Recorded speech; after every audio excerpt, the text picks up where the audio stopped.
नमस्कार, मैं मनीष कुमार और आप देख रहे हैं आदर्श समाचार।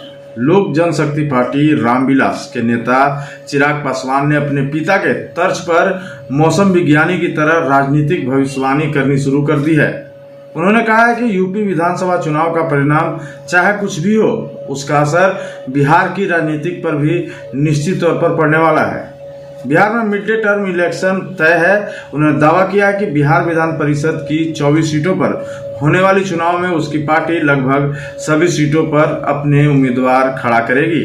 उसके पहले भी वर्ष 2020 में वह बिहार विधानसभा का चुनाव अकेले लड़ चुके हैं।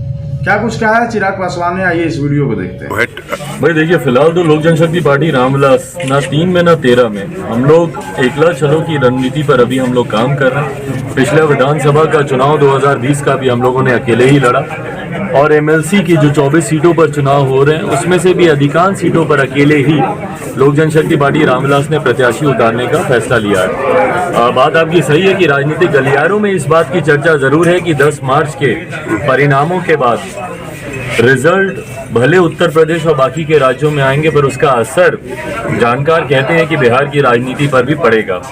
बहरहाल उसका क्या असर पड़ता है, नहीं असर पड़ता, ये आने वाला समय बताएगा। इस बात को मैं जरूर मानता हूँ कि बिहार में मध्यवर्ती चुनाव जरूर होंगे और इस बात को मैं आज से ही नहीं, जब 10 नवंबर 2020 को जब परिणाम आए थे बिहार विधानसभा चुनाव के, मैंने 11 नवंबर को इस बात की मैंने घोषणा बोल दीजिए या मैंने इस बात को मैंने कहा था कि भाई बहुत जल्द बिहार में मध्यवर्ती चुनाव होंगे। और जो टकराव देखने को मिल रहा है एनडीए के प्रमुख घटक दलों के बीच में, भाजपा हो या जनता दल यूनाइटेड हो, ये अपने में दर्शाता है कि विरोधाभास है विभिन्न नीतियों को लेकर गठबंधन के साथियों में। और हमारे मुख्यमंत्री जी की महत्वाकांक्षाएं बहुत हैं।